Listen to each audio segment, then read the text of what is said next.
என்னுடைய ஜெபங்களுக்கு என்றுதான் பதில் கிடைக்குமோ? நான் கர்த்தருடைய சமூகத்தில் செலவிடும் ஒவ்வொரு மணித்துளிக்கும், நான் அங்கே சிந்தும் ஒவ்வொரு கண்ணீருக்கும் கர்த்தர் கணக்கு வைத்திருக்கிறார் என்பதை நான் அறிவேன். ஆனால் என்னுடைய ஜெபங்களுக்கு பதில் கிடைத்ததைப் போல இல்லை என்று நினைத்து வாடி வருந்தி கொண்டிருக்கும் கர்த்தருடைய பிள்ளைகளுக்கு இன்று கர்த்தர் பேசுகின்றார்.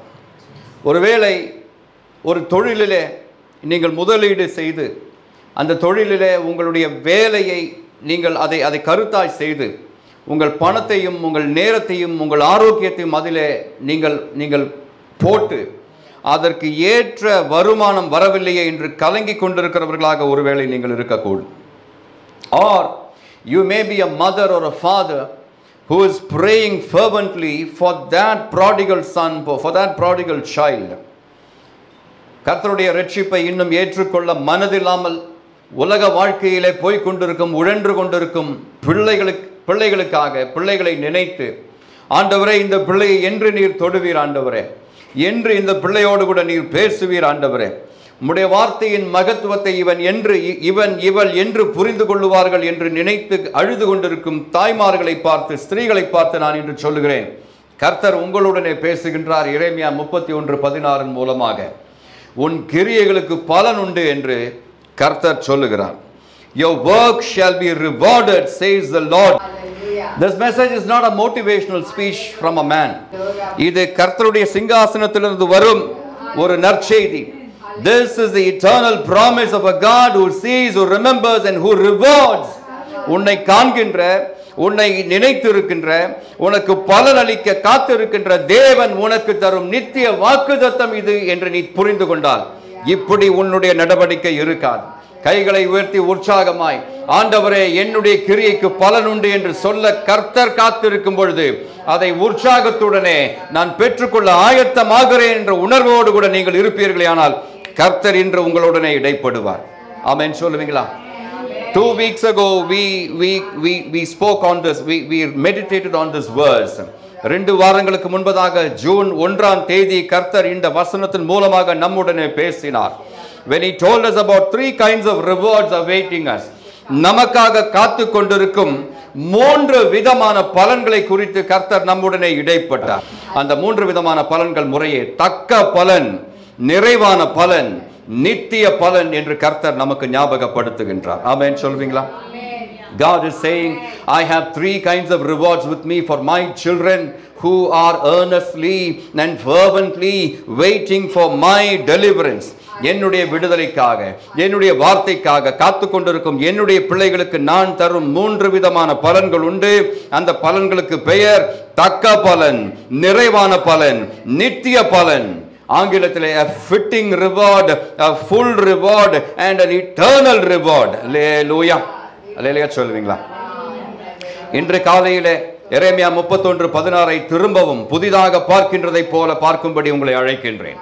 எரேமியா 31:16 ஸ்கிரீனிலே போடப்பட்டிருக்கிறது. அதை பார்த்தாகிலும் உங்களுடைய வேத புஸ்தகத்தில் அந்த பக்கத்தை எடுத்தாகிலும் அதை திரும்ப வாசிக்கும்படி, என்னோடு கூட வாசிக்கும்படி கேட்கிறேன். நீ அழாதபடிக்கு உன் சத்தத்தை அடக்கி, நீ கண்ணீர் விடாதபடிக்கு உன் கண்களை காத்துக்கொள் என்று கர்த்தர் சொல்லுகிறார். உன் கிரியைக்கு பலன் உண்டு என்று கர்த்தர் சொல்லுகிறார். அவர்கள் சத்துருவின் தேசத்திலிருந்து திரும்பி வருவார்கள். அல்லேலூயா. அந்த வசனத்தினுடைய கடைசி பகுதி இப்படி சொல்லுகின்றது, அவர்கள் சத்துருவின் தேசத்திலிருந்து திரும்பி வருவார்கள். And they shall come again from the land of the enemy. யார் திரும்பி வருவார்கள்? இஸ்ரவேல் தன்னுடைய புத்திரர்களுக்காக, குமாரத்திகளுக்காக காத்து கொண்டிருக்கிறது.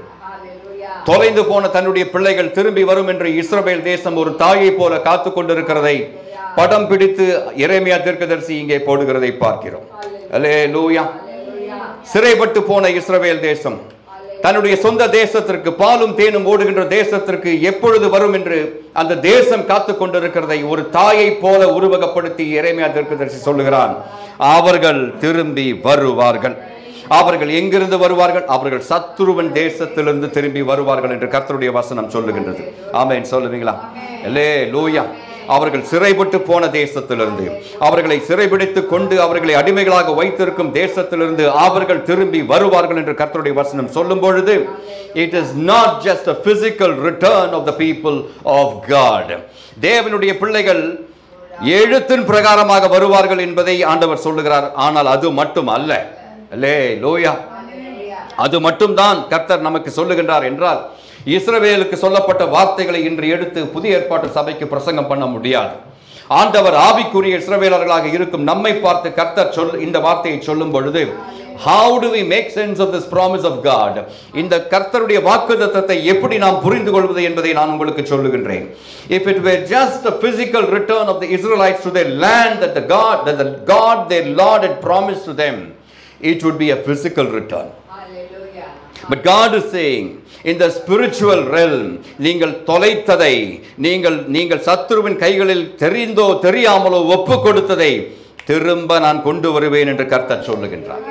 It is also talking about a spiritual return of what you lost to the enemy. Hallelujah. புரிந்தால் தேவனை மகிமைப்படுத்தாமல் இருக்கவே முடியாது. சத்துருவின் கைகளிலே நீங்கள் தெரிந்தோ தெரியாமலோ விட்டு கொடுத்ததை, தொலைத்து போட்டதை, ஒப்பு கொடுத்ததை கர்த்தர் சொல்லுகிறார், அவர்களை நான் அந்த காரியங்களை அவர்களை நான் அங்கிருந்து விடுதலை செய்து உங்களிடத்திற்கு நான் திரும்பி கொண்டு வருவேன் என்று கர்த்தர் வாக்கு பண்ணுகிறார். அல்லேலூயா. என்னுடைய ஆரோக்கியத்தை நான் விட்டு கொடுத்தேன், சத்துருவின் கைகளிலே கர்த்தாவே என்னுடைய சம்பாத்தியத்தை நான் விட்டு கொடுத்தேன், தெரிந்தோ தெரியாமலோ அந்த காரியம் நடந்து விட்டது. ஆனால் இன்று கர்த்தாவே, இன்று காலையிலே, இன்று பகலிலே உம்முடைய வார்த்தை எனக்கு நேராக வரும் பொழுது நான் சொல்லுகிறேன், ஆண்டவரே, இனி முதற்கொண்டு நான் அழாதபடிக்கு, என் சத்தத்தை அடக்கி, நான் கண்ணீர் விடாதபடிக்கு என் கண்களை காத்துக்கொள்வேன் என்று நான் பதில் சொல்லுகிறேன் ஆண்டவரே. காரணம், என் கிரியைக்கு பலன் உண்டு என்று நான் சொல்லுகிறேன், நான் விசுவாசிக்கிறேன் ஆண்டவரே. சத்ரு என்னிடத்திலிருந்து பறித்ததை அல்லது நான் தெரிந்தோ தெரியாமலோ அவனிடத்தில் ஒப்பு கொடுத்ததை ஆண்டவர் திருப்பி கொண்டு வருகிறதற்காக உமக்கு நன்றி ஆண்டவரே. ஆமென், ஆமென். இங்க இருக்கும் ஸ்திரீகளை பார்த்து, தாய்மார்களை பார்த்து சொல்லுகிறேன், ரட்சிக்கப்படாத உங்கள் பிள்ளைகள் திரும்பி வர வேண்டும் என்று நீங்கள் நினைத்தீர்களே, ஆனால் நீங்கள் ஆசைப்படுகிறீர்கள் என்றால் கர்த்தரிடத்தில் இன்று இப்பொழுது கேளுங்கள். கைகளை உயர்த்தி ஆண்டவரிடத்தில் ஜெபம் பண்ணும் ஒரு நேரமாக இந்த நேரத்தை எடுத்துக்கொள்ளுங்க. ஆண்டவரே, உலக வழிகளில் சஞ்சரித்துக் கொண்டிருக்கும் ஆண்டவரே, கர்த்தருடைய வசனத்திற்கு கொஞ்சமும் பயப்படாது என்னுடைய பிள்ளைகளை என் தேவன் கர்த்தாவை சத்துருவின் பிடியிலிருந்து, சத்துருவின் தேசத்திலிருந்து திருப்பி கொண்டு வருவீராக. ஆமென். பிள்ளைகளும் ஜெபிக்கலாம், ரட்சிக்கப்பட்ட பிள்ளைகளும் ஜெபிக்கலாம். ஆண்டவரே, என்னுடைய தகப்பனும் தாயும் ஆண்டவரே ரட்சிக்கப்படவில்லை, ஆண்டவரே, அவர்களை சத்துருவின் பிடியிலிருந்து நீர் திருப்பி கொண்டு வருவீராக. எரேமியா 31:16 நீ சொன்னதைப் போலவே ஆண்டவரே, அவர்களை சத்துருவின் பிடியிலிருந்து, சத்துருவின் ஆதீனத்திலிருந்து, சத்துருவின் தேசத்திலிருந்து நீர் திருப்பி கொண்டு வரும் வரைக்கும் நான் அழாதபடிக்கு என் சத்தத்தை அடக்கி, நான் கண்ணீர் விடாதபடிக்கு என் கண்களை காத்துக்கொள்வேன் ஆண்டவரே. நிச்சயமாகவே நான் விசுவாசிக்கிறேன், என் கிரியைக்கு பலன் உண்டு. ஆமென், ஆமென், ஹalleluya.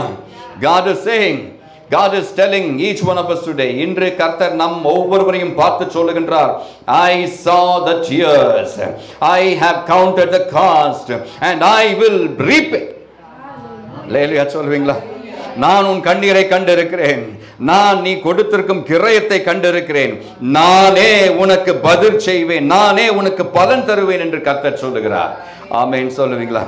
It's a word of encouragement to all those who have lost something in their lives. ஆண்டவர் தந்தவைகளை தொலைத்து போட்ட கர்த்தருடைய ஜனங்களுக்கு இந்த வார்த்தை உற்சாகத்தை, நம்பிக்கை அளிக்கும் வார்த்தையாக இருக்கும் என்றே நான் விசுவாசிக்கிறேன். This promise was given to Rachel, who is a picture of the nation of Israel, and she is symbolic of a mother mourning her lost children. இந்த வார்த்தை யாருக்கு கொடுக்கப்பட்டதை நீங்கள் பார்க்கிறீர்கள்? ராகேலுக்கு கொடுக்கப்பட்ட வார்த்தை என்று தேவன் சொல்லுகிறார். அதற்கு முந்தின வசனம், ராமாவிலே புலம்பலும் கசப்பான அழுகையுமாகிய கூக்குரல் கேட்கப்பட்டது. ராகேல் தன் பிள்ளைகளுக்காக அழுது தன் பிள்ளைகள் இல்லாதபடியால் அவைகளின் நிமித்தம் ஆறுதல் அடையாதிருக்கிறார் என்று கர்த்தர் சொல்லுகிறார். அல்லேலூயா. ஆனால் ராகேல் மரித்து போய் ஏராளமான வருஷங்கள் ஆகிவிட்டன. ராகேல் இப்பொழுது மண்ணுக்கு அடியிலே மண்ணோடு மண்ணாக இருக்கிறார். அவருடைய எலும்பு கூட இப்பொழுது எடுக்க முடியாத நிலைமையில் இருக்கும் பொழுது ராகேல் என்னும் ஸ்திரீயை குறித்து ஆண்டவர் இங்கே பேசவில்லை. ராகேல் என்னும் ஒரு ஸ்திரீயை இஸ்ரவேலாக உருவகப்படுத்தி ஆண்டவர் சொல்லுகிறார். தொலைந்து போன அவளுடைய கைகளிலிருந்து பறிக்கப்பட்டு போன பிள்ளைகளுக்காக ஒரு ஸ்திரீ அழுகிறதை போல, ஒரு தாய் அழுகிறதை போல ராகேல் இப்பொழுது அழுது கொண்டிருக்கிறாள். யார் இந்த ராகேல்? இஸ்ரவேல் தேசம்தான் அந்த ராகேல். அல்லேலூயா சொல்லுவீங்களா? அல்லேலூயா. யாக்கோபனுடைய மனைவி ராகேல் அல்ல இது. அந்த பெயரை ஆண்டவர் பயன்படுத்துகிறார். ஆனால் இஸ்ரவேல் தேசத்தை ராகேலாக ஆண்டவர் பார்க்கிறார். அல்லேலூயா சொல்லுவீங்களா? அல்லேலூயா. கர்த்தர் நல்லவர், அவர் கிருபை என்றும் உள்ளது. ஆமென். நீங்கள் நம்பினாலும் நம்பாவிட்டாலும் கர்த்தர் உங்களுக்கு வாக்கு பண்ணினதை நிறைவேற்றவே செய்வார். ஆமென். அல்லேலூயா. And this Rachel is symbolic of a mother mourning her lost children. தொலைந்து போன தன்னுடைய பிள்ளைகளுக்காக மார்பில் அடித்துக் கொண்டு இந்த தாய் கதரை அழுது கொண்டிருக்கிறார். அந்த தாயை பார்த்து தான் ஆண்டவர், அந்த தேசத்தை பார்த்து தான் ஆண்டவர் என்று சொல்லுகிறார். உங்களையும் என்னையும் பார்த்து தான் ஆண்டவர் என்று சொல்லுகிறார். நீ அழாதபடிக்கு உன் சத்தத்தை அடக்கி, நீ கண்ணீர் விடாதபடிக்கு உன் கண்களை காத்துக்கொள் என்று கர்த்தர் சொல்லுகிறார். ஏன் அப்படி சொல்லுகிறார்? Because crying is not going to yield anything anymore. நீ அழுது புரண்டு கொண்டிருப்பதினாலே உனக்கு எந்த நன்மையும் இனி உண்டாக போகிறதில்லை. காரணம், கர்த்தருடைய சிங்காசனத்திலிருந்து கர்த்தருடைய வல்லமை புறப்பட்டு வந்து கொண்டிருக்கிறது. அல்லேலூயா. அவர் சொல்லுகிறார், உன் கிரியைக்கு பலன் உண்டு, அதை நானே செய்வேன் என்று கர்த்தர் சொல்லுகிறார். ஆமென் சொல்லுவீங்களா? அல்லேலூயா. This message is timeless, as all the promises of God in the Bible are. இந்த வார்த்தை ஒரு வருஷத்திற்கோ சில வருஷங்களுக்கோ மட்டும் உகந்த வார்த்தை அல்ல. கர்த்தருடைய வருகை இருக்கும் வரைக்கும், கடைசி ஜனம், கடைசி விசுவாசி இருக்கும் வரைக்கும் இந்த வசனம் மற்ற எல்லா வசனங்களைப் போலவும் இது செயல்பட்டு கொண்டே இருக்கும். இது வல்லமை உள்ளதாகவே இருக்கும் என்று வேதம் நமக்கு காண்பிக்கின்றது. அல்லேலூயா. இந்த வார்த்தை யாருக்கு? இந்த வார்த்தை ராகேலுக்கு. ராகேல் யார்? இஸ்ரவேல் தேசம் என்று சொன்னேன். இன்று நம்மை பார்த்து ஆண்டவர் சொல்கிறார், நீதான் ராகேல். You are the Rachel that I am talking to என்று கர்த்தர் சொல்லுகிறார். உன்னை பார்த்து தான் ராகேலே நான் பேசுகிறேன் என்று கர்த்தர் சொல்லுகிறார். நீங்கள் பிள்ளைகளை தொலைத்த பெற்றோர்களாக இருக்கலாம், அல்லது சபை ஜனங்களை விட்டு கொடுத்த தொலைத்த போதகர்களாக இருக்கலாம், நீங்கள் ஜெப வீரர்களாக ஜெப பங்காளர்களாக இருக்கலாம். ஆனால் அநேகருக்காக ஜெபித்தீர்கள், அநேகர் விசுவாச வர்த்தனை அடைய வேண்டும் என்பதற்காக பிரசங்கித்தீர்கள், போதித்தீர்கள், காரியங்களை நடப்பித்தீர்கள். ஆனால் உங்களுடைய வாழ்க்கையிலே, உங்களுடைய வீட்டின் எல்லைகளிலே பரிசுத்தம் இல்லாமல் இருக்கிறது, அங்கே பக்தி விருத்தி இல்லாமல் இருக்கிறது, அங்கு கர்த்தருக்கு உகந்த பக்தி வைராக்கியம் இல்லாமல் இருக்கிறதை கர்த்தர் பார்க்கிறார். அதை குறித்து நீங்கள் நொந்து கொண்டிருக்கும் பொழுது, அதை குறித்து நீங்கள் அழுது அங்கலாய்த்துக் கொண்டிருக்கும் பொழுது கர்த்தர் உங்களை பார்த்து சொல்லுகிறார், உன் கிரியைக்கு பலன் உண்டு. நீ தொலைத்தவைகளை சத்ருவின் தேசத்திலிருந்து திருப்பி கொண்டு வருவதற்கு நான் என்றும் வல்லமை உள்ள கர்த்தராக இருக்கிறேன் என்று கர்த்தர் சொல்லுகின்றார். ஆமென் சொல்லுவீங்களா? அல்லேலூயா. ஆனால் இந்த வாக்குத்தத்தம் நிறைவேறுவதற்கு நமக்குள்ளே ஒரு வாஞ்சை இருக்க வேண்டும். ராகேலை போல அழுகிறவர்களை பார்த்துத்தான் ஆண்டவர் இதை சொல்லுகிறார். நிர்விசாரமாயிருந்து காரியம் எப்படி போனாலும் எனக்கு கவலை இல்லை என்று இருக்கிறவர்களை பார்த்து ஆண்டவர் இந்த வாக்குத்தத்தத்தை தரவே மாட்டார். தங்கள் பிள்ளைகளுக்காக மார்பில் அடித்துக் கொண்டு அழும் ராகேலை போல, தொலைந்து போனவைகளுக்காக திரும்பி வர வேண்டும் என்று காத்து கொண்டிருக்கிறவர்களுக்காக கர்த்தர் இந்த வார்த்தையை இன்று தருகிறார். ஆமென் சொல்லுவீங்களா? அல்லேலூயா. அது மட்டுமல்ல, யாரும் பார்க்காத நேரங்களிலும் நீதியானதை நடப்பிக்கிறவர்களுக்கு கர்த்தர் இந்த வாக்குத்தத்தத்தை தருகிறார் என்றே வேதம் நமக்கு காண்பிக்கின்றது. ஆமென் சொல்லுவீங்களா? அல்லேலூயா. யாருமே உங்களை பார்க்கவில்லை, ஆனாலும் உங்கள் வேலையிலே சிரத்தையுடன் நீங்கள் இருக்கிறீர்கள். யாருமே உங்களை கேள்வி கேட்க அந்த இடத்தில் இல்லை, ஆனாலும் செய்ய வேண்டியவைகளை உண்மையாய் செய்கிறீர்கள். உத்தியோக கவனத்துடனே செய்கிறீர்கள், உக்கிரானத்துடனே செய்து வருகிறீர்கள். அந்த உங்களை பார்த்து தான் கர்த்தர் இந்த வாக்குத்தத்தத்தை இன்று தருகிறார். ஆமென் சொல்லணும். There are 3 biblical instances of reward, of work being rewarded. பலன் அளிக்கும் தேவன் 3 காரியங்களை ஆண்டவர் நமக்கு வேதத்திலிருந்து காண்பிக்க விரும்புகிறார். ஒன்று, ஏற்கனவே நம்ம பார்த்ததுதான் ரூத்தை குறித்து முதல் வாரத்திலே பார்த்தோம். When God says your work will be rewarded, ரூத்தினுடைய வாழ்க்கையில எதை ஆண்டவர் அவளுக்கு பலனாக அளித்தார்? Her faithfulness was rewarded. அவளுடைய உண்மையை கர்த்தர் பார்த்தார், அந்த உண்மைக்கு தக்க பலனை கொடுத்தார். அல்லேலூயா. அவள் வேறொன்று கிரியை செய்யவில்லை. She did not work up any miracle. She did not climb any mountains. She was not known for her prayerfulness. She was not known for her devotion to the God of Israel. But she did one thing. She did keep her faithfulness. அவள் தன்னுடைய வாழ்க்கையில் இருந்த கொஞ்ச உண்மையை காத்து கொண்டாள். Ruth அவளுடைய வாழ்க்கை நமக்கு தெரியும். Ruth lost everything. She lost practically everything in her life. She lost her husband, she lost her homeland, she lost her identity. But she stayed faithful to Naomi and God. Hallelujah. Ruth அவளுடைய வாழ்க்கையை நீங்கள் கணக்கிட்டு பார்த்தால் அவளுக்கு இருந்தவைகளை எல்லாம் அவள் இழந்து போனாள். கணவனை இழந்து போனாள், சொந்த தேசத்தை இழந்து போனாள். அவளுக்கென்று ஒரு ஐடென்டிட்டி இருந்தது, அவளுக்கென்று ஒரு குறியீடு இருந்தது. அந்த குறியீடு கூட அவளுக்கு இல்லாமல் போனதை பார்க்கிறோம். இஸ்ரவேல் தேசத்தில் அவள் வரும்பொழுது அவள் இனி மோவாபிய ஸ்திரீ என்று அழைக்கப்பட மாட்டாள். மோவாபு தேசத்தில் இருக்கும் வரைக்கும் அவள் மோவாபிய ஸ்திரீ. ஆனால் நகோமியை பின்பற்றி வந்தவுடனே, இஸ்ரவேல் தேசத்திற்குள்ளே வந்தவுடனே அவளுக்கு ஒரு புது ஐடென்டிட்டி கிடைக்கிறது. ஹல்லேலூயா.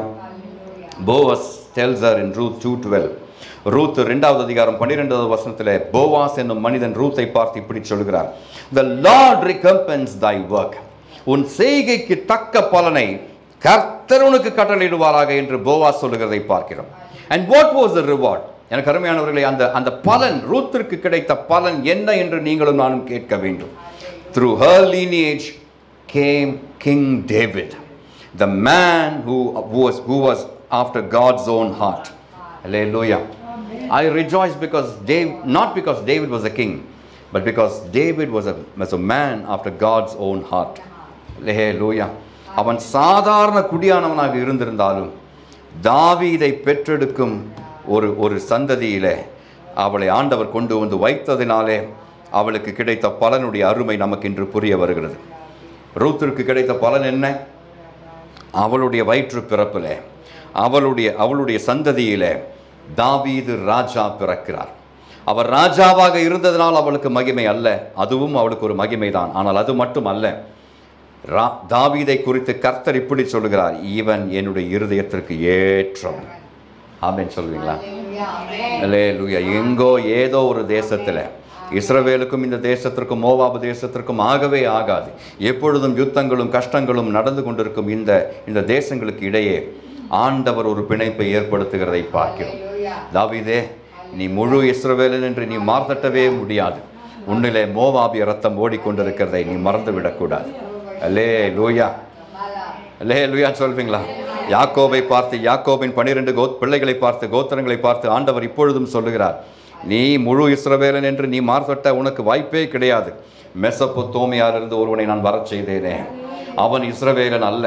அவன் இஸ்ரவேலன் அல்லாது இருக்கும் பொழுதே மெசொப்பொத்தோமியா தேசத்தில் விக்கிரங்களை வழிபட்டு கொண்டிருக்கும் அந்த மனிதனை நான் பார்த்து அவனிலே ஏதோ ஒரு காரியம் இருக்கிறது என்று அறிந்து அவனை நான் அழைத்து, உன் தேசத்தையும் உன் நாட்டையும் உன் இனத்தாரையும் விட்டு வெளியே வா என்று சொன்ன பொழுது எதிர் பேச்சு கேட்காமல், கேள்வி கேட்காமல் எனக்கு கீழ்ப்படிந்து வந்தானே, அவனை இன்று வரைக்கும் நான் விசுவாசிகளின் தகப்பனாகவே வைத்திருக்கிறேன் என்று கர்த்தர் சொல்லுகின்றார். நிச்சயமாகவே உனக்கு ஒரு பலன் உண்டு என்று கர்த்தர் சொல்லுகின்றார். ஆமேன் சொல்லணும். ஆமேன். கைகளை உயர்த்தி, ஆண்டவரே, நீதிக்கு தக்க பலனை தருகிறீர், கிரியைக்கு தக்க பலனை தருகிறீர், என்னுடைய ஜெபத்திற்கு பதிலை தருகிறீர். ஆண்டவரே, தொலைந்து போனவைகளை, விட்டு கொடுக்கப்பட்டவைகளை, நான் கர்த்தாவை கையிலிருந்து நழுவ விட்டவைகளை கர்த்தாவே எனக்கு திரும்ப கொடுப்பேன் என்று சொல்லுகிற கர்த்தருக்கு மகிமை உண்டாவதாக. என்னுடைய வாழ்க்கையில் கர்த்தாவே, என்னுடைய உண்மையை கண்டு நீர் பலனளிக்கும்படி என்னுடைய உண்மை இருக்க என்னிலே கர்த்தாவே உம்முடைய கிரியை இன்று தொடங்குவீராக ராஜா. ஆமென். இரண்டாவது, ஆண்டவர் கிரியைக்கு தக்க பலனை கொடுத்த இரண்டாவது ஒரு மனிதனை குறித்து நெகேமியாவின் புத்தகத்திலே பார்க்கிறோம். அந்த மனிதனுடைய பெயர் நெகேமியா. And what did God reward in Nehemiah's life? நெகேமியாவுடைய வாழ்க்கையிலே ஆண்டவர் கொடுத்த பலன் என்ன? அவனுடைய வாழ்க்கையிலே எதை கண்டு ஆண்டவர் பலனை கொடுத்தார்? God saw Nehemiah's obedience and rewarded him for that. அல்லேலூயா சொல்லுவீங்களா? நெகேமியாவின் புத்தகம் 6வது அதிகாரம் 15-16 வசனங்கள். நெகேமியா 6:15-16. அப்படியே அலங்கமானது 52 நாளைக்குள்ளே கட்டப்பட்டு ஏலூல் மாதம் 25ஆம் தேதியிலே முடிந்தது. எங்கள் பகைஞர் எல்லாரும் அதை கேட்டபோதும், எங்கள் சுற்றுப்புறத்தாராகிய புறஜாதியான அனைவரும் கண்டபோதும் மிகவும் முனையற்று போய் இந்த கிரியை எங்கள் தேவனால் கை கூடி வந்ததென்று அறிந்தார்கள் என்று வேதம் சொல்லுகிறது. ஆமேன் சொல்லணும். ஆமேன் சொல்லணும். கர்த்தர் இதைத்தான் நம்முடைய வாழ்க்கையிலே செய்ய பிரியமாய் இருக்கிறார். நம்முடைய பகைஞரும் நமக்கு சுற்றிலும் இருக்கிறவர்களும் நம்முடைய வாழ்க்கையில் கர்த்தருடைய கிரியைகளை கண்டு, கர்த்தர் செய்யும் காரியங்களை கண்டு, கர்த்தர் நம்முடைய கிரியைக்கு தக்க பலனை தரும் பொழுது அதை கண்டு நம்மை விரோதிக்கிறவர்களும் நமக்கு சுற்றிலும் இருக்கிறவர்களும் கண்டு, இதை இவர்கள் செய்திருக்க வாய்ப்பில்லை, இதை இவர்கள் வழிபடும் கர்த்தரே செய்திருக்கிறார் என்று சாட்சி கொடுக்கும்படியான காரியங்கள் இன்று முதற்கொண்டு நம்முடைய வாழ்க்கையிலே ஆரம்பமாக கைகளை உயர்த்தி ஜெபிக்கும்படி கேட்கிறேன். ஆமென். ஆமென் சொல்லுவீங்களா? நெகேமியாவுக்கு கீழ்ப்படுதலுக்கு வேண்டிய கீழ்ப்படுதலுக்கு தக்க பலன் கிடைத்தது என்று சொன்னேன். Nehemiah's obedience was aptly rewarded என்று நான் சொன்னேன். What and how did Nehemiah display his obedience? அவனுடைய கீழ்ப்படுதலை அவன் எந்த காரியத்திலே காண்பித்தான்? Nehemiah took a task upon himself. யாருமே எடுத்து செய்ய விரும்பாத ஒரு காரியத்தை நெகேமியா தானே எடுத்து செய்வேன் என்று தீர்மானித்தான். It was a task of repairing and rebuilding the walls of Jerusalem. எருசலேம் பட்டணத்தில் இருக்கும் அலங்கம் எல்லாம் இடி உண்டு கிடக்கிறது, எல்லாம் அழிந்து கிடக்கிறது. அந்த அலங்கத்தை எழுப்பி நிறுத்தி அதை நான் கட்டுமான வேலைகளை செய்து அதை திரும்பவும் எடுப்புப்பேன் என்று அவன் தீர்மானித்தான். அவனிடத்தில் யாருமே கேட்கவில்லை. It was not a task given to him. It was not a task ordered to him. But Nehemiah took this task upon himself. நான் இதை கர்த்தருக்காக செய்வேன், கர்த்தருடைய பக்தி வைராக்கியத்திற்காக நான் இதை செய்வேன் என்று அவனே தனக்கு தானே நியமித்த வேலை இது. ஆமென் சொல்லுவீங்களா? கர்த்தருடைய பிள்ளைகளே, if you can go beyond what has been prescribed to you and ascribed to you, God will see what you are doing and reward you with apt benefits. உங்களுக்கு கொடுக்கப்பட்டவைகளையும் தாண்டி இதை நான் செய்வேன் என்று நீங்கள் எந்த ஒரு காரியத்தில் உண்மையை உக்கிரானத்தை காண்பிக்கிறீர்களோ அந்த காரியத்திலே கர்த்தர் உங்களுக்கு வேண்டிய பலனை தருவார். ஆமென் சொல்லணும். அல்லேலூயா. In this work Nehemiah faced opposition, ridicule and threats. அவன் செய்து கொண்டிருந்த இந்த வேலையிலே அவன் எதிர்ப்பை சந்தித்தான், ஏளனத்தை சந்தித்தான், பயமுறுத்தலையும் அச்சுறுத்தலையும் கூட சந்தித்தான். அல்லேலூயா.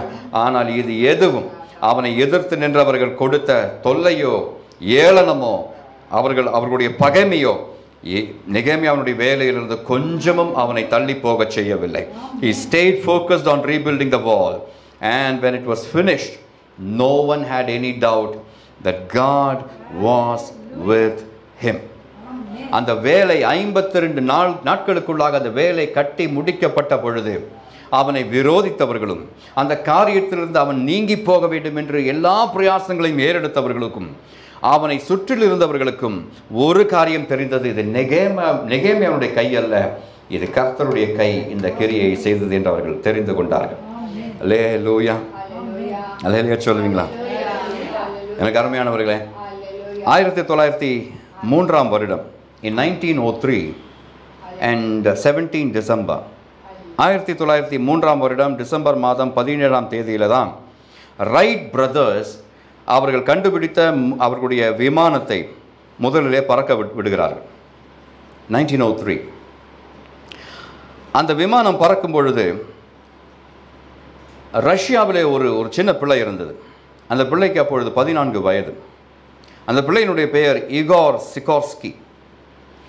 ஈகோர் சிகோர்ஸ்கிக்கு 10 வயது முதற்கொண்டு ஒரு பெரிய வாஞ்சை, பறவைகள் பறக்கிறதை போல மனிதன் பறக்க வேண்டும் என்ற வாஞ்சை. அதை அவனுடைய பெற்றோர்களிடத்தில் வந்து சொன்னான்.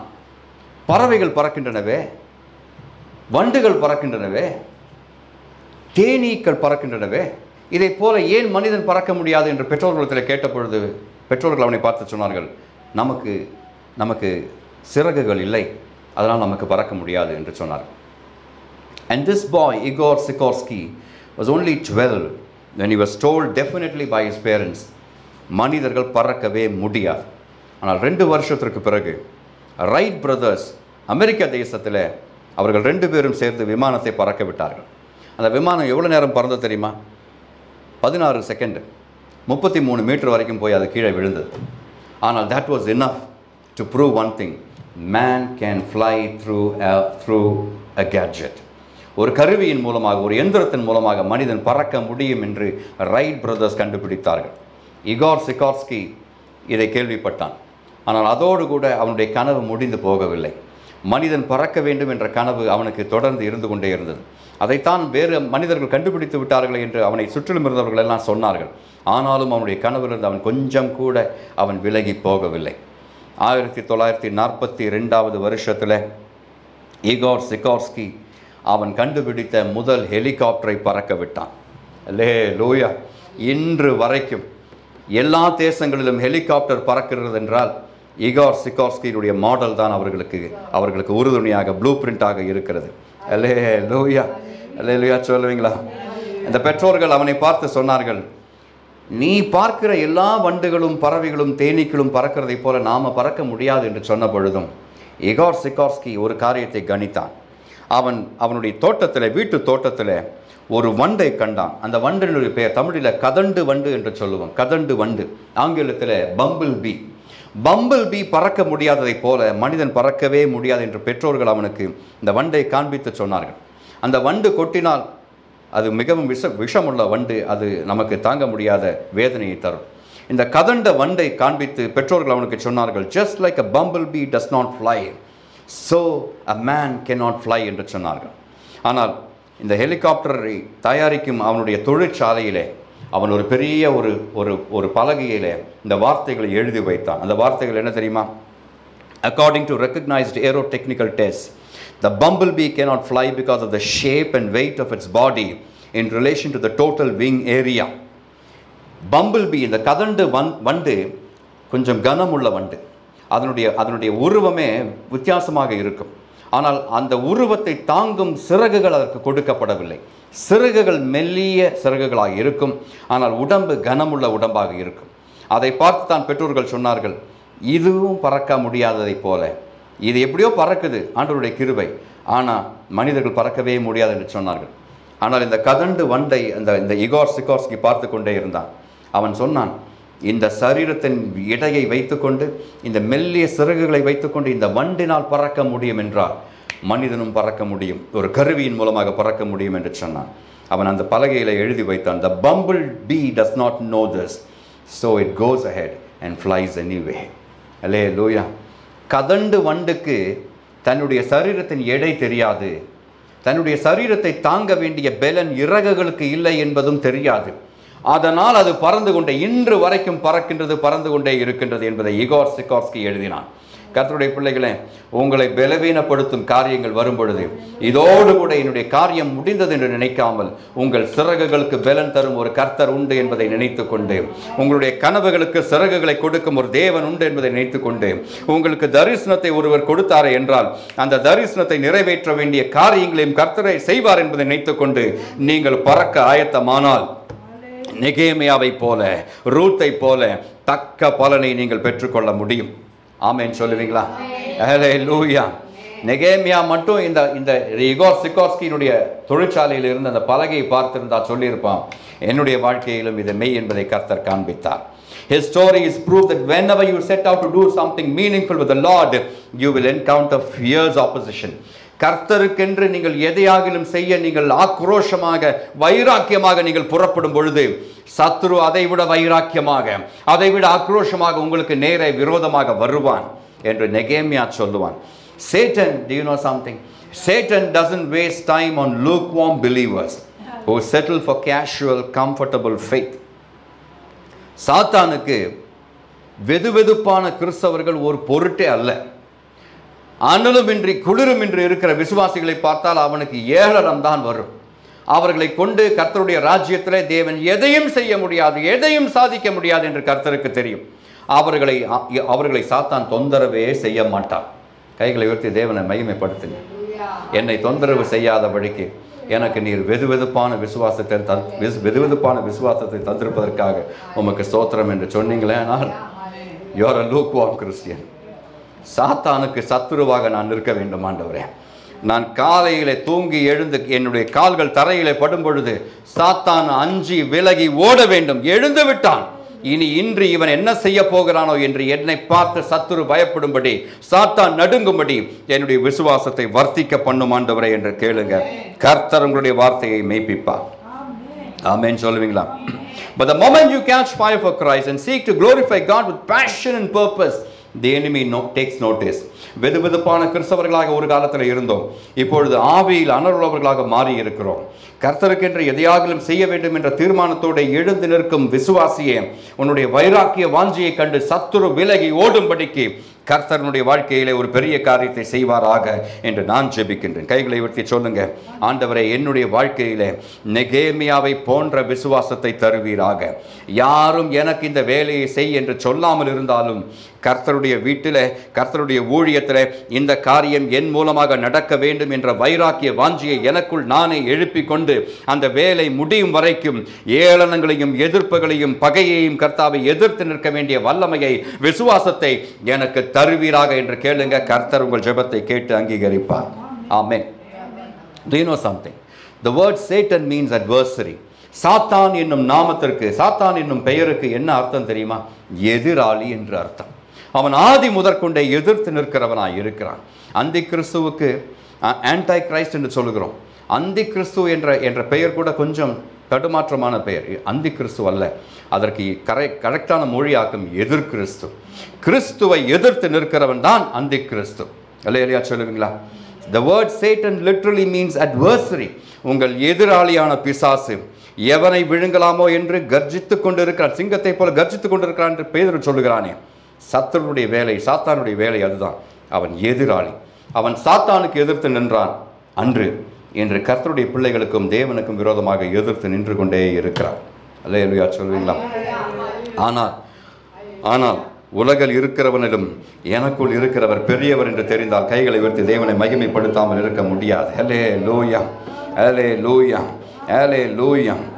இருண்ட இடங்களிலே தேவனுடைய மகிமை பிரகாசிக்க வேண்டும் என்பதற்காக ஜெபிக்கிறவர்கள், அதற்காக கிரியைகளை நடப்பிக்கிறவர்களை பார்த்து சத்துரு இன்றும் வெட்கப்பட்டு அஞ்சி ஓடிக்கொண்டே இருக்கிறார். அல்லேலூயா. அந்த கதண்டு வண்டை போல எனக்கு இருக்கும் பலவீனங்களை குறித்து நான் யோசிக்காமல், கொஞ்சம் கூட நினைக்காமல், எனக்கு இருக்கும் பலவீனம் எது என்று எனக்கு தெரியாவிட்டாலும் நான் எழுந்து பறப்பேன், கர்த்தருக்காக இவைகளை செய்வேன், நான் எழுந்து பிரகாசிப்பேன் என்று தீர்மானித்தால் கர்த்தர் உங்களை தொடர்ந்து முன்னேற செய்வார். உங்களுக்கு வேண்டிய பலனை உங்களுக்கு தரவே செய்வார். ஆமென் சொல்லுவீங்களா? Obedience. The obedience that you show in tough times is not forgotten by God. எதிர்மறையான சூழலிலும் கர்த்தருக்கு நீங்கள் கீழ்ப்படியும் அந்த கீழ்ப்படுதலை கர்த்தர் மறக்கவே மாட்டார் என்று நெகேமியாவினுடைய வாழ்க்கையின் பாடம் நமக்கு போதிக்கின்றது. மூன்றாவது ஒரு நபரை குறித்து வாசிக்கின்றோம். அவனுடைய கிரியைக்கும் தக்க பலனை ஆண்டவர் கொடுத்தார். I am talking about Peter. பேதுருவை குறித்து பேசுகிறேன். எங்களுக்கு என்ன கிடைக்கும் என்று கேட்டானே, அவனுக்கு என்ன கிடைக்கும் என்று 1வது வாரத்தில் சொன்னேன். அதோடு கூட இன்னொரு காரியத்தையும் உங்களுக்கு சொல்ல விரும்புகிறேன். God saw Peter's sacrifice and rewarded him in an adequate way. லூக்கா எழுதின சுவிசேஷம் 5வது அதிகாரம் 4 முதல் 11 வரை உள்ள வசனங்கள். லூக்கா 5 4 முதல் 11 வரை உள்ள வசனங்கள் நான் சீக்கிரத்தில் வாசித்து விடுகிறேன். அவர் போதகம் பண்ணி முடித்த பின்பு சீமோனை நோக்கி ஆழத்திலே தள்ளி கொண்டு போய் மீன் பிடிக்கும்படி உங்கள் வலைகளை போடுங்கள் என்றார். அதற்கு சீமோன், ஐயரே, ராம் முழுவதும் நாங்கள் பிரயாசப்பட்டும் ஒன்றும் அகப்படவில்லை, ஆகிலும் உம்முடைய வார்த்தையின்படியே வலையை போடுகிறேன் என்றார். அந்தபடியே அவர்கள் செய்து தங்கள் வலை கிழிந்து போகத்தக்கதாக மிகுதியான மீன்களை பிடித்தார்கள். அப்பொழுது மற்ற படவில் இருந்த கூட்டாளிகள் வந்து தங்களுக்கு உதவி செய்யும்படிக்கு சைகை காட்டினார்கள். அவர்கள் வந்து 2 படவுகளும் அமிழத்தக்கதாக நிரப்பினார்கள் என்று பார்க்கிறோம். இந்த அற்புதம் நடந்தவுடனே சீமோன் பேதுரு அதை கண்டு இயேசுவின் பாதத்தில் விழுந்து, ஆண்டவரே, நான் பாவியான மனுஷன், நீர் என்னை விட்டு போக வேண்டும் என்றான். அவர்கள் திரளான மீன்களை பிடித்தது நிமித்தம் அவனுக்கும் அவனோடு கூட இருந்த யாவருக்கும் பிரமிப்புண்டானபடியால் இப்படி சொன்னான் என்று பார்க்கிறோம். 10வது வசனம் தான் விசேஷமான வசனம். சீமோனுக்கு கூட்டாளிகளான செபதேயுவின் குமாரராகிய யாக்கோபும் யோவானும் அந்தப்படியே பிரமித்தார்கள். அப்பொழுது இயேசு சீமோனை நோக்கி, பயப்படாதே, இது முதல் நீ மனுஷரை பிடிக்கிறவனாய் இருப்பாய் என்றார். அல்லேலூயா, அல்லேலூயா சொல்லுவீங்களா? என்ன சம்பவம் என்று சொல்கிறேன், நடந்தது என்னன்னு சொல்கிறேன். கலிலேயா கடல் அருகே இயேசு கிறிஸ்து வருகிறார். அங்கே அந்த கலிலேயா கரையில் நிற்கும் ஜனங்கள் திரள் கூட்டமாக நிற்கிறார்கள். அந்த ஜனங்களிடத்தில் பேசுவதற்கு ஒரு உயர்ந்த இடம் வேண்டும் என்று பார்க்கிறார். சுற்றுமுற்றும் பார்க்கிறார், எதையும் பார்க்கவில்லை. கடலில் நிறைய படகுகள் இருக்கிறதை பார்க்கிறார். இயேசு கிறிஸ்துவின் காலத்தில் கிட்டத்தட்ட கலிலேயா கடலில் 4000 படகுகள் இருந்தன என்று சரித்திரம் சொல்லுகிறது. அந்த 4000 படகுகளிலே கர்த்தருடைய கண்கள் ஒரே ஒரு படவின் மேலே தான் விழுந்தது. பேதுருவினுடைய படகின் மேலே விழுந்தது. பேதுரு அப்பொழுது மீன் பிடித்து கொண்டிருக்கவில்லை, மீன் பிடிப்பதற்கு ஆயத்தமாகி கொண்டுதான். அதற்கு முந்தின இரவில் மீன் பிடிக்க முயற்சி செய்தான், தோற்று போனான். நாளையாவது கிடைக்கும் என்று வலைகளை அவன் கழுவிக்கொண்டு அவைகளை சரிபார்த்து கொண்டிருக்கும் பொழுது கர்த்தர் வருகிறார். உன் படவை எனக்கு தா என்று சொல்கிறார். மீன் பிடிக்க அல்ல, அந்த படவிலை ஏறி கரையில் இருக்கும் ஜனங்களுக்கு போதகம் பண்ணுகிறதற்காக கர்த்தர் அந்த படவை உபயோகப்படுத்துகிறார். வேலை முடிந்தவுடனே, பிரசங்கம் முடிந்தவுடனே கர்த்தர் பேதுருவை பார்த்து சொல்கிறார், இப்பொழுது உன் வலையை நீ வீசு, உனக்கு கிடைக்கும் என்று சொல்கிறார், மீன் கிடைக்கும் என்று சொல்கிறார். பேதுரு சொல்லுகிறான், இரவு முழுவதும் இதைத்தான் செய்து கொண்டிருந்தோம், எங்களுக்கு ஒன்றும் அகப்படவில்லை என்று சொன்னவுடனே ஆண்டவர் சொல்லுகிறார், நீ ஆழத்தில் தள்ளி கொண்டு போய் மீன் பிடிக்கும்படி உங்கள் வலைகளை போடுங்கள் என்று சொன்னவுடனே அவன் அப்படியே செய்கிறான். கிறிஸ்துவனுடைய வார்த்தையை நிமித்தமாக செய்கிறான். அவனுக்கு வேதம் சொல்லுகிறது, வலை கிழிந்து போகத்தக்கதான 2 படவுகள் அமிழ்ந்து போகத்தக்கதான மீன்கள் கிடைத்தன என்று பார்க்கிறோம். உங்களுக்கு ஒரு காரியம் தெரியுமா? ஒரு மீனவன் ஒரு படகில் வைத்திருக்கும் வலையினுடைய அளவு அந்த படவில் கொள்ளும் மீனை பிடிக்கும் அளவுக்கு தான் அந்த வலையினுடைய அகலம் நீளம் இருக்கும். அதற்கு மேலாக அவன் வலையை கொண்டு படகை விட பெரிய வலையை கொண்டு போக மாட்டான். ஆனால் பேதுருவுக்கு அன்று நடந்த அதிசயம், அவன் எப்பொழுதும் உபயோகித்த வலையைத்தான் உபயோகித்தான். அவனுக்கு அந்த வலை நிறைய மீன்கள் கிடைத்திருந்தாலும் அவனுடைய படவிலே அதை நிரப்பி கொண்டு வந்திருக்கலாம், கரை சேர்த்திருக்கலாம். ஆனால் கர்த்தர் அவனுக்கு செய்த அற்புதம், அவன் கீழ்ப்படிந்ததினாலே, கர்த்தருக்கென்று கொஞ்ச நேரம் போதகம் பண்ணுவதற்காக தன்னுடைய படவை விட்டு கொடுத்ததினாலே அவன் அன்று வரை கண்டிராத அற்புதத்தை கண்டான். வலை கிழிந்து போகத்தக்கதாக 2 படவுகள் நிரம்பத்தக்கதாக அல்ல, அமிழத்தக்கதான மீன்களை பிடித்தான் என்று பார்க்கிறோம். கைகளை உயர்த்தி தேவனை மகிமைப்படுத்தணும். ஆண்டவரே, இப்படி பிரமித்து போன பேதுரு ஆண்டவருடைய கால்களிலே விழுந்து சொன்னான், நான் பாவியான மனுஷன் ஆண்டவரே, நீர் என்னை விட்டு போம் என்று சொன்னவுடனே ஆண்டவர் அவனை விட்டு போகவில்லை. அவனை பார்த்து சொல்லுகிறார், நீ இன்று முதற்கொண்டு மனுஷரை பிடிக்கிறவனாய் இருப்பாய் என்று சொன்னார். அது என்ன காண்பிக்கிறது? God doesn't just bless your past sacrifices, He upgrades your future calling. Hallelujah. Hallelujah சொல்லுவீங்களா? ஆண்டவர் நீங்கள் கடந்த காலத்தில் செய்த உங்களுடைய தியாகமான காரியங்களை மட்டும் பார்த்து உங்களுக்கு பலன் தருவதில்லை. அந்த காரியங்களை பார்த்து உங்களுக்கு வேண்டிய பலனை தருவார். உங்களுடைய அழைப்பை மேம்படுத்தவும் செய்வார். அதுவரைக்கும் மீன் பிடிக்கிறவனாக இருந்தவனை மனுஷரை பிடிக்கிற மனிதனாக கர்த்தர் மாற்றுகிறதை பார்க்கிறோம். கைகளை உயர்த்தி சொல்லுங்க, ரூத்தை போல, நெகேமியாவை போல, பேதுருவை போல எனக்குள்ளே ஒரு விசுவாசத்தை எழும்ப பண்ணும் ஆண்டவரே. கர்த்தருக்கென்று வைராக்கியமாக எதையாகிலும் நான் செய்ய எனக்கு வேண்டிய கிருபையை தாரும் ஆண்டவரே. ஆமென். எரேமியா 31:16 சுதந்திரித்துக் கொள்ள ஆண்டவர் நமக்கு எல்லா கிருபையும் தருவாராக. ஆனால் இந்த வாக்குத்தத்தத்தை சுதந்திரிப்பதற்கு முன்பதாக சில தடைகளை நாம் எதிர்கொள்ள வேண்டி வரும். 3 தடைகளை உங்களுக்கு வேதத்திலிருந்து காண்பிக்க விரும்புகிறேன். முதல் தடையினுடைய பெயர் டீலே, தாமதம். 2வது தடையினுடைய பெயர் டிஸ்கரேஜ்மெண்ட், சோர்வு. 3வது தடையினுடைய பெயர் டிஸ்ட்ராக்ஷன், கவலை. நம்முடைய வாழ்க்கையில் எந்த வாக்குத்தத்தத்தை நாம் சுதந்திரிக்க போகும் பொழுதும் இந்த 3 தடைகளும் நம்முடைய வாழ்க்கையில் வந்து சேரவே சேரும். There will be delays in the fulfillment of the promise. வாக்குத்தத்தத்தை நிறைவேற்றுவதிலே ஆண்டவர் சில நேரங்களிலே தாமதம் செய்கிறதை போல காண்பிப்பார். அல்லேலூயா. வாக்குத்தத்தம் நிறைவேறுவதற்கு முன்பதாக நமக்கு அப்படி ஒரு சோர்வு வரும் பாருங்க. விட்டுட்டு போயிடலாம் என்று தோன்றும் அளவுக்கு ஒரு சோர்வு, மனச்சோர்வு வந்துவிடும். அல்லது கவன சிதறல்கள் சத்துரு கொண்டு வருவான், கவலையை கொண்டு வருவான். இந்த 3 டீஸையும் தாண்டி வந்தால், டீலே, டிஸ்கரேஜ்மெண்ட், டிஸ்ட்ராக்ஷன், இந்த 3 தடைகளையும் நீங்கள் தாண்டி வந்தால் கர்த்தர் உங்களுடைய வாக்குத்தத்தத்தை நிறைவேற்றவே செய்வார். அல்லேலூயா. தாமதம் என்னும் ஒரு தடை வரும்பொழுது நீங்கள் சொல்லணும், waiting is hard but Sarah waited for 25 years for Isaac. Hallelujah. காத்திருக்குதல், நெடுங்காலமாய் காத்திருக்குதல் இருதயத்தை இளைக்க பண்ணும். அது சாராளுக்கும் தெரியும். ஆனால் சாராள் காத்திருந்தால் எத்தனை வருஷம்? 25 வருஷம் காத்திருந்தாள். அல்லேலூயா. ஆனால் இடையிலே ஒரு சின்ன தவறை செய்து விட்டாள். அந்த தவறுக்கு விளைவுதான் இன்று வரைக்கும் உலகத்தில் நாம் எல்லாம் அனுபவித்து கொண்டிருக்கிறோம். அவன் துஷ்ட மனுஷனாக இருப்பான், அவனுடைய கை எல்லா மனுஷர்களுக்கும் விரோதமாக இருக்கும் என்று அன்று சொன்னாரே, அது இன்று வரைக்கும் நடந்து கொண்டே இருக்கிறது. சாராளை அவசரப்பட்டு விட்டாயே சாராளே. ஆபிரகாமே, அவள் சொன்னதை கேட்டு நீயும் தலையசைத்து அந்த காரியத்தை நடப்பித்தாயே. 2வது தடை டிஸ்கரேஜ்மெண்ட், சோர்வு. In 1 Kings chapter 18, we see Prophet Elijah doing mighty miracles. ஒன்று ராஜாக்களின் புஸ்தகம் 18வது அதிகாரத்தில் எலியா தீர்க்கதரிசி அற்புதங்களை, பெரிய அதிசயங்களை செய்கிறதை பார்க்கிறோம். வானத்திலிருந்து அக்னியை இறக்குகிறான், பலியை சுட்டரிக்க பண்ணுகிறான், தரையை கூட நக்கி போக செய்கிறான். அப்படிப்பட்ட அற்புதங்கள் அவன் மூலமாக நடக்க, அவனுடைய வார்த்தையின் மூலமாக நடக்கிறதை பார்க்கிறோம். ஆனால் அடுத்த அதிகாரத்திற்கு வரும்பொழுது சோர்ந்து போய் சூறை செடியின் கீழே உட்கார்ந்து கொண்டிருக்கிற எலியாவை பார்க்கிறோம். கர்த்தரை பார்த்து அவ்வளவு மகிமையான காரியங்களை செய்த மனுஷன் இப்பொழுது கர்த்தரை பார்த்து சொல்கிறான், போதும் கர்த்தாவே, என்னை எடுத்துக்கொள்ளும், என் பிதாக்களை பார்க்கிலும் நான் நல்லவன் அல்ல என்று சொல்லும் அளவுக்கு எலியா சோர்ந்து போனான். காரணம் என்ன?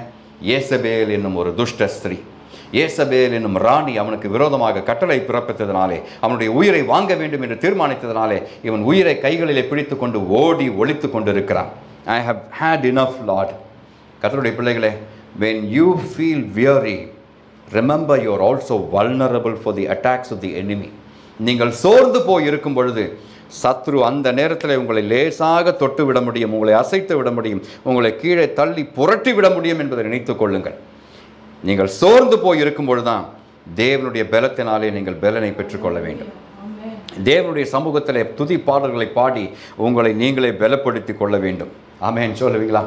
எலியாவுக்கு அது தெரியாமல் இருந்தது. எலியா சூறை செடியின் கீழே செத்துப்போனால் நலம் என்று நினைத்து கொண்டிருந்த பொழுது ஆண்டவர் அவனுக்கு ஒரு தூதனை அனுப்பி அவனுக்கு வேண்டிய அப்பத்தை கொடுத்து, அடையை கொடுத்து, தண்ணீரை கொடுத்து, காகங்களை அனுப்பி அவனை போஷித்து அவனுக்கு வேண்டிய இளைப்பாறுதலையும் கட்டளையிட்டார் என்று பார்க்கிறோம். Remember, you are not alone in your low points. God sees you and God is with you. உங்களுடைய சோர்வின் நேரங்களிலே நீங்கள் தனிமையாக இருக்கிறீர்கள் என்று நீங்கள் நினைக்கக்கூடும். ஆனால் நீங்கள் தனித்து கைவிடப்பட்ட நிலைமையில இல்லை விசுவாசியே. உங்களோடு கூட கர்த்தருடைய பிரசனம் இருக்கிறது. கர்த்தர் உங்களை ஆற்றுவார், தேற்றுவார். ஆமென். And the third thing that stops the stumbling block that stops us from possessing, inheriting a promise is this: distraction. கவலை நம்முடைய இருதயத்தை ஆட்கொள்ளும். வாக்குத்தத்தம் கைக்கு எட்டும் தூரத்தில் இருக்கும் என்று நாம் நினைத்து கொண்டிருக்கும் பொழுது கவலை நம்முடைய இருதயத்தை கவ்விக்கொள்கிறதை நம்ம பார்க்க முடியும். லூக்கா எழுதின சுவிசேஷம் 10வது அதிகாரத்தில் மார்த்தாள் இந்த கவலையினாலே சோர்ந்து போயிருந்ததை பார்க்கிறோம். She got into a comparison study. She was comparing herself with her sister Mary. மரியாள் கர்த்தருடைய பாதத்திலே உட்கார்ந்து கொண்டு வேண்டியவைகளை கேட்டுக்கொண்டிருந்த பொழுது மார்த்தாள் அநேக காரியங்களிலே கவலைப்படுகிறவளாய் இருந்தார். என்னை கேட்கும் விசுவாச பிள்ளைகளே, இன்று உங்களை கவலைப்படுத்தும் காரியங்கள் என்ன? நீங்கள் இரவிலே படுக்கும் பொழுது உங்களை தூங்க விடாமல் செய்யும் காரியங்கள் என்ன? உங்கள் எதிர்காலத்தை குறித்த கவலை, உங்கள் வீட்டாரை குறித்த கவலை, உங்களுடைய வேலையை குறித்த கவலை, அல்லது உங்களுடைய ஊழியத்தை குறித்த கவலை, உங்களுடைய பிள்ளைகளுடைய வாழ்க்கையை குறித்த கவலை உங்களை ஆட்கொள்ளுமே. ஆனால் கர்த்தரிடத்தில் இந்த கவலைகளை ஒப்புக் கொடுத்து சொல்லுங்க, இனி நான் அல்ல, எனக்குள் கிரியை செய்யும் கிறிஸ்துவை இதை பார்த்து கொள்ள வேண்டும். இந்த காரியத்தை சுமந்து கொண்டு போவதற்கு நான் கழுதை அல்ல, இந்த பொதி மூட்டையை சுமப்பதற்கு நான் கழுதை அல்ல, இதை நான் இனி சுமப்பதில்லை என்று கர்த்தருடைய பாதத்தில் அவைகளை வைக்க நீங்கள் ஆயத்தமானால் கர்த்தர் உங்கள் சுமைகளை சுமப்பார், உங்களுடைய சுமைகளை லகுவாக்குவார், உங்களுக்கு வேண்டிய அற்புதத்தை செய்வார். Stay focused on what God has called you to do. கர்த்தர் உங்களை எதை செய்யும்படி அழைத்திருக்கிறாரோ அந்த காரியத்தை செய்வதற்கு முனைப்போடு இருங்கள். கர்த்தர் உங்கள் கவலைகளை நீக்கி உங்களை ஆசீர்வதிக்கவே செய்வார். கண் கண்டிராத, காது கேட்டிராத, ஒரு மனிதனுடைய இருதயத்திலும் தோன்றியிராத அற்புதம் அப்பொழுது உங்களுக்கு நடக்கும் என்று கர்த்தர் வாக்கு பண்ணுகிறார். ஆமென் சொல்லுவீங்களா? ஆமென். அல்லேலூயா. இந்த செய்தியினுடைய இறுதி கட்டத்திற்கு வந்திருக்கிறோம். எரேமியா 31:16 வாக்குத்தத்தத்தை நாம் சுதந்திரிக்க வேண்டும் என்றால் நாம் என்ன செய்ய வேண்டும்? 3 காரியங்களை சொல்லுகிறேன், கவனித்துக் கொள்ளுங்கள். Jeremiah 31:16 is a great promise, but promises often come with a process. அல்லேலூயா சொல்லுவீங்களா? வாக்குத்தத்தங்கள் ஒரு வழியாகத்தான் வரும் என்பதை நாம் தெரிந்து கொள்ள வேண்டும். Promises always come with a process. அந்த வழி இல்லாமல் வாக்குத்தத்தம் வரவே வராது. வாக்குத்தத்தங்கள் எப்படி வரும்? உங்களை ஆண்டவர் ஒரு வழியாக நடத்தி கொண்டு போவார். அந்த வழியாக நீங்கள் முனைப்போடு நடக்கும் பொழுது, சித்தத்தை அறிந்து, கர்த்தருடைய சித்தத்தை அறிந்து நடக்கும் பொழுது ஆண்டவர் உங்களுக்கு வேண்டிய வாக்குத்தத்தத்தை உங்களை எதிர்கொண்டு வர செய்வார். ஆமென் சொல்லணும். அல்லேலூயா. நம்பர் 1 என்ன செய்யணும்? ஆண்டவருடைய வாக்குத்தத்தத்தை நான் சுதந்திரிக்க நான் என்ன செய்யணும்? முதலிலே God is saying, stay faithful in the field. உன்னை வைத்திருக்கும் வயலிலே உண்மை உள்ளவனாய் உண்மை உள்ளவளாய் இரு. அல்லேலூயா. Will you say this with me? Stay faithful in the field. Keep sowing. God is saying keep sowing even when it is not harvest time. Hallelujah. அறுவடையின் காலம் அல்ல இது. உங்களுடைய அறுவடைக்கு இன்னும் நாட்கள் உண்டு என்று தெரிந்தும் ஆண்டவர் சொல்லுகிறார், விதைக்கிறதை மட்டும் நிறுத்தி விடாதே. Stay faithful in the field. கலாத்தியர் 6:9. கலாத்தியர் 6:9 கர்த்தர் நமக்கு இப்படி சொல்லுகின்றார், நன்மை செய்கிறதில் சோர்ந்து போகாமல் இருப்போமாக.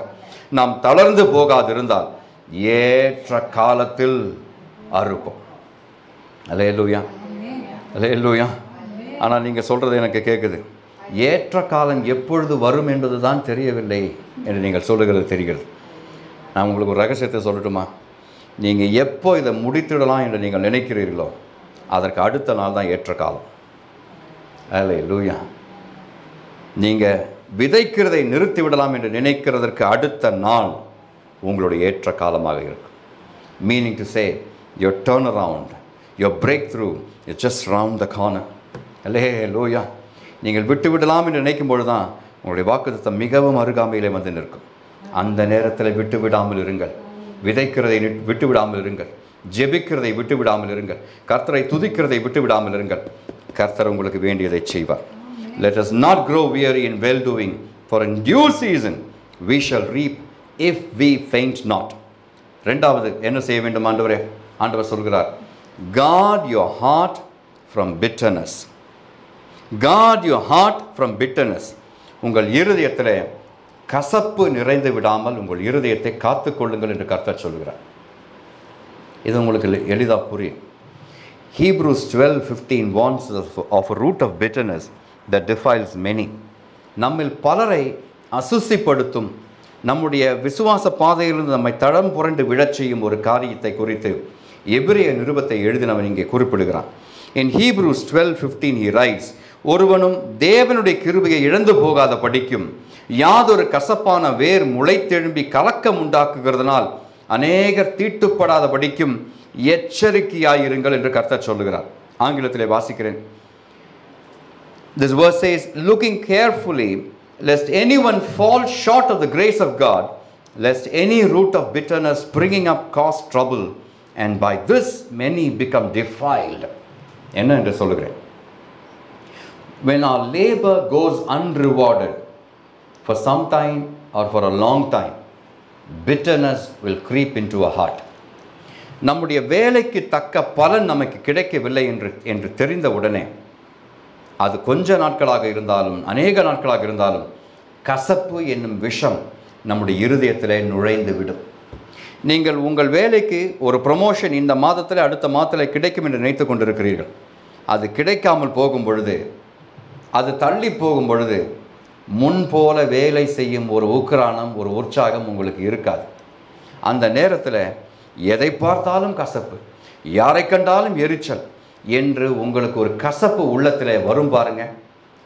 அதை குறித்தான் எபிரேய நிருபை ஆக்கியோன் இங்கே பேசுகிறார். அந்த கசப்பு மட்டும் உங்களில் வேரூன்றி நிற்க விடாமல் அதை உடனே பறித்து வெளியே போடுங்கள் என்று சொல்கிறார். அந்த கசப்பு உங்களுடைய மனதில் விஷத்தை போல பரவி உங்கள் மூலமாக மற்றவர்களையும் தீட்டுப்படுத்தும் என்று இன்று வேதம் எச்சரிக்கிறது. அல்லேலூயா சொல்லுவீங்களா? Don't let bitterness get into your heart. அந்த கசப்பை அகற்றி போடுங்க. கர்த்தர் உங்கள் காரியத்தை வாக்கிய பண்ணுவார். Forgive the people that you think are stumbling blocks in your blessing. Forgive them, release them and trust God to vindicate you. கர்த்தர் உங்களுடைய காரியத்தை ஜெயமாக மாற்றி தரும்படி அவரிடத்தில் நம்பிக்கையாக இருங்கள். கர்த்தர் உங்கள் காரியங்களை வாய்க்க பண்ணுவார். The third thing, மூன்றாவதாக, இந்த வாக்குத்தத்தம் என்னுடைய வாழ்க்கையில் நிறைவேறுவதற்கு நான் என்ன செய்ய வேண்டும் என்று கேட்டால், நீதிமொழிகள் 18:21 கர்த்தர் காண்பிப்பார். நீதிமொழிகள் 18:21 இப்படி சொல்லுகின்றது, மரணமும் ஜீவனும் நாவின் அதிகாரத்தில் இருக்கும், அதில் பிரியப்படுகிறவர்கள் அதன் கனியை புசிப்பார்கள். அல்லேலூயா. பங்கனப்பள்ளி விரும்பினால் பங்கனப்பள்ளியை புசிப்பீர்கள், மல்கோவாவை விரும்பினால் மல்கோவாவை புசிப்பீர்கள். நீங்கள் எதில் பிரியப்படுகிறீர்களோ அதன் கனியை புசிக்க தருவேன் என்று கர்த்தர் சொல்லுகிறார். நீங்கள் இன்று தீர்மானிக்க வேண்டும், நான் விரும்பும் கனி என்ன? மரணம் என்னும் கனியா, ஜீவன் என்னும் கனியா? ஆண்டவர் சொல்கிறார், நீ எதை கேட்டாலும் தருவேன். அது எங்கே இருக்குது? உன் நாவின் அதிகாரத்தில் இருக்கிறது என்று கர்த்தர் சொல்கிறார். அல்லேலூயா. அல்லேலூயா சொல்லுவீங்களா? எலியா தீர்க்கதரிசி போதும் கர்த்தாவே என்று சொன்ன பிறகு அதிக நாட்களை எலியாவுக்கு ஆண்டவர் கொடுக்கவில்லை. தெரியுமா உங்களுக்கு? அதற்கு பிறகு 3 அசைன்மெண்ட் கொடுத்தார். 3ஐயும் செய்து முடித்த உடனே அக்கினிமயமான ரதம் வந்தது, அவனை எடுத்துக்கிட்டு போயிட்டார். ஒரு நாளும் மரணத்தின் கனியை புசிக்க வேண்டும் என்று நினைக்காமல் இருங்கள், பேசாமல் இருங்கள். ஜீவனின் கனியை புசிக்க நான் ஆசைப்படுவேன். மரணமும் ஜீவனும் என் நாவின் அதிகாரத்தில் இருக்கிறதுனாலே நான் ஜீவனின் கனியை புசிக்க பிரியப்படுவேன். ஜீவனின் கனியை நான் புசிக்கவே செய்வேன் என்று கைகளை உயர்த்தி தீர்மானியுங்க. அதற்காக ஜெபியுங்க. கர்த்தர் உங்களை ஆசீர்வதிப்பார். ஆமென் சொல்லுவீங்களா? Speak life over your labour. 3வது காரியம் இதுதான். உங்களுடைய வாக்குத்தத்தத்தை சுதந்திரிக்க வேண்டும் என்றால் நீங்கள் செய்ய வேண்டிய காரியம், கர்த்தர் ரகசியங்களை வெளிப்படுத்துகிறார். Speak life over your labour. நீங்கள் செய்யும் கிரியைக்கு மேலாக ஜீவனுள்ள வார்த்தைகளை பேசுங்க. கர்த்தர் இந்த வேலையை வாய்க்க பண்ணுகிறார். கர்த்தர் இந்த வேலையை செய்வதற்கு எனக்கு வேண்டிய ஞானத்தை தருகிறார். இது கடினமான வேலை தான். It is a very challenging task. ஆனால் நெகேமியாவின் தேவன் என்னோடு கூட இருக்கும் பொழுது என்னுடைய வேலை லகுவாக முடியும் என்று நீங்கள் ஜீவனை பிரஸ்தாவியுங்கள். ஜீவனை உங்கள் கிரியைக்கு மேலதாக வையுங்கள். அந்த கனியை உங்களுக்கு புசிக்க ஆண்டவர் கொடுப்பார். ஆமென் சொல்வீங்களா? அது மட்டும் போதாது. நீங்கள் விசுவாசம் இல்லாமல் வார்த்தை அறிக்கை செய்து கொண்டிருந்தால் மட்டும் போதாது. ஏன்னா எபிரேயர் நிருபத்திலே 11வது அதிகாரம் 6வது வசனத்தில் எபிரேயர் நிருபத்தை எழுதினவன் சொல்லுகிறான், in Hebrews 11:6, விசுவாசம் இல்லாமல் தேவனுக்கு பிரியமாய் இருப்பது கூடாத காரியம். ஏனென்றால் தேவனிடத்தில் சேருகிறவன் அவர் உண்டென்றும் அவர் தம்மை தேடுகிறவர்களுக்கு பலன் அளிக்கிறவென்றும் விசுவாசிக்க வேண்டும் என்று கர்த்தர் சொல்லுகின்றார். கைகளை உயர்த்தி சொல்லுங்க, ஆண்டவரே, கடுகு விதை அளவு விசுவாசம் இருந்தால் இந்த மலையை பார்த்து பெயர்ந்த சமுத்திரத்தில் விழுவாய் என்று சொன்னார். அப்படியே ஆகும் என்று சொன்னீரே ஆண்டவரே. எனக்கு விசுவாசம் எந்த அளவுக்கு வேண்டும் என்று காண்பித்திருக்கிறீர். கடுகு விதை அளவு விசுவாசம் ஆண்டவரே. கடுகு விதை சிறிது மட்டுமல்ல, அது பூரணமான விதை. It is so well rounded when you see it under a microscope. அதிலே எந்த பழுதும் இல்லை, அந்த விதையில் எந்த பழுதும் இல்லை. அந்த கடுகு விதை அளவுக்கு என்னுடைய விசுவாசம் சின்னதாக இருந்தாலும் பரவாயில்லை, பூரணம் உள்ளதாக இருக்க என்னை ஒப்பு கொடுக்கிறேன் ஆண்டவரே. என் தேவன் எனக்கு அற்புதங்களை செய்வார். என் தேவன் என்னை இந்த இக்கட்டிலிருந்து விடுவிப்பார். என் தேவன் என் தலையை நிமிர பண்ணுவார். என் தேவன் என் கையின் கிரியை ஆசீர்வதிப்பார். என் தேவன் என்னுடைய கிரியைக்கு தக்க பலனை அளிப்பார் என்று நீங்கள் விசுவாசித்தால், பழுதில்லாமல் விசுவாசித்தால், கொஞ்சம் கூட பயப்படாமல் விசுவாசித்தால், அவநம்பிக்கை இல்லாமல் விசுவாசித்தால், கர்த்தர் உங்களுக்கு அதை செய்வார் என்று கர்த்தர் சொல்லுகின்றார். ஆமென் சொல்வீங்களா? கைகளை உயர்த்தி தேவரை மகிமைப்படுத்தலாமே. ஆண்டவரே, எபிரேயர் 31:16 மூலமாக என்னோடு கூட பேசினதற்காக உமக்கு நன்றி ஆண்டவரே. ஆண்டவரே, என்னுடைய பிரயாசம் விருதாவல்ல, என்னுடைய நம்பிக்கை வீணல்ல ஆண்டவரே. என்னுடைய கிரியைக்கு தக்க பலனை தருவேன் என்று நீ சொல்லி இருப்பதனாலே உம்மை நான் மகிமைப்படுத்துகிறேன் ஆண்டவரே. கைகளை உயர்த்தி ஜெபிப்போம். ஆண்டவரே, எனக்கு இந்த மாதத்தில், இந்த வருஷத்தில், என்னுடைய வாழ்நாட்கள் எல்லாம் தக்க பலனையும் நிறைவான பலனையும் நித்திய பலனையும் தருவீராக ராஜா. ஆண்டவரே, என்னுடைய கண்ணீரை கண்டிருக்கிறீர், என்னுடைய கிரயத்தை கணக்கு போட்டு பார்த்திருக்கிறீர். எனக்கு நீர் தரவே செய்வேன் என்று சொல்லியிருக்கிறீர் ஆண்டவரே. ரூத்தை போல என்னுடைய விசுவாசத்திற்கு தக்க பலனை நான் பெற்றுக்கொள்ள, நெகேமியாவை போல என்னுடைய கர்த்தாவை கீழ்ப்படுதலுக்கு ஏற்ற பலனை பெற்றுக்கொள்ள, ஆண்டவரே, பேதுருவை போல விட்டு கொடுத்ததினால் வரும் கர்த்தாவை அந்த நன்மையை பெற்றுக்கொள்ள, உமக்கென்று கர்த்தாவை படவை ஒப்பு கொடுத்ததினால், இந்த கீழ்ப்படுதலினாலே, அந்த தியாகத்தினாலே வரும் பலனை நான் பெற்றுக்கொள்ள என்னை உம்முடைய அன்பின் கைகளிலே ஒப்புக் கொடுக்கிறேன் ஆண்டவரே. ஆண்டவரே, வாக்குத்தத்தம் பூரணமாவதற்கு முன்பதாக என்னுடைய வாழ்க்கையிலே வரும் தாமதங்களை, சோர்வுகளை, கவலைகளை கண்டு நான் கர்த்தாவை கவலைப்படாமல் அவைகளை எல்லாம் உதறி தள்ளிவிட்டு வயலிலே உண்மை உள்ளவனாய் இருக்க, தொடர்ந்து விதைக்க எனக்கு கிருபை தருவீராக ராஜா. என்னுடைய இருதயத்தில் கசப்பான எந்த வேரும் முளைக்காதபடிக்கு அதை வேரோடை பிடுங்கி தூர எறிய காரணம் ஆண்டவரே, அந்த கசப்பான வேர் என்னிலே முளைத்தால் அது என்னுடைய இருதயத்தை விஷமாக்கி விடும், என் மூலமாக மற்றவர்களையும் தீட்டுப்படுத்தி விடும் என்பதை அறிந்து ஆண்டவரே, ஆசீர்வாதத்திற்கு தடையாக நிற்கும் அந்த கசப்பு உணர்ச்சியை நான் வெளியே தள்ளுகிறேன் ஆண்டவரே. அது மட்டுமல்ல, என்னுடைய கரத்தின் கிரியைக்கு மேலாக நான் உம்முடைய வார்த்தையை பேசுவேன் ஆண்டவரே. உம்முடைய வாக்குத்தத்தங்களை நான் எனக்கே நினைப்பூட்டிக் கொள்வேன் ஆண்டவரே. I will will speak life over my labor. கர்த்தர் என்னை நிச்சயமாகவே ஆசீர்வதிப்பார். கர்த்தர் என்னை உயர்த்தவே செய்வார். கர்த்தர் என்னை வால் ஆக்காமல் தலை ஆக்குவார். கர்த்தர் என்னை கீழாக்காமல் மேல் ஆக்குவார். நான் சுதந்திரவாளி. கிறிஸ்துவின் மூலமாக எல்லா ஆசீர்வாதங்களையும் நான் சுதந்திரித்துக் கொள்வேன் என்ற நிச்சயத்தோட தீர்மானத்தோட கர்த்தருடைய சிலுவையை நான் நெருங்கி வருவேன். ஆண்டவரே, ஆண்டவரே, மரணமும் ஜீவனும் என்னுடைய நாவின் அதிகாரத்தில் இருக்கிறது என்று சொன்னீரே. நான் எதை விரும்ப வேண்டும், எதை புசிக்க வேண்டும் என்பதை நான் தீர்மானிக்கிறேன். ஆண்டவரே, நான் ஜீவனை விரும்புவேன், ஜீவனின் கனியை புசிப்பேன். ஆண்டவரே, கைகளை உயர்த்தி ஒரு ஆமென் என்றாவது சொல்லுங்க. கர்த்தர் உங்களை ஆசீர்வதிப்பார்.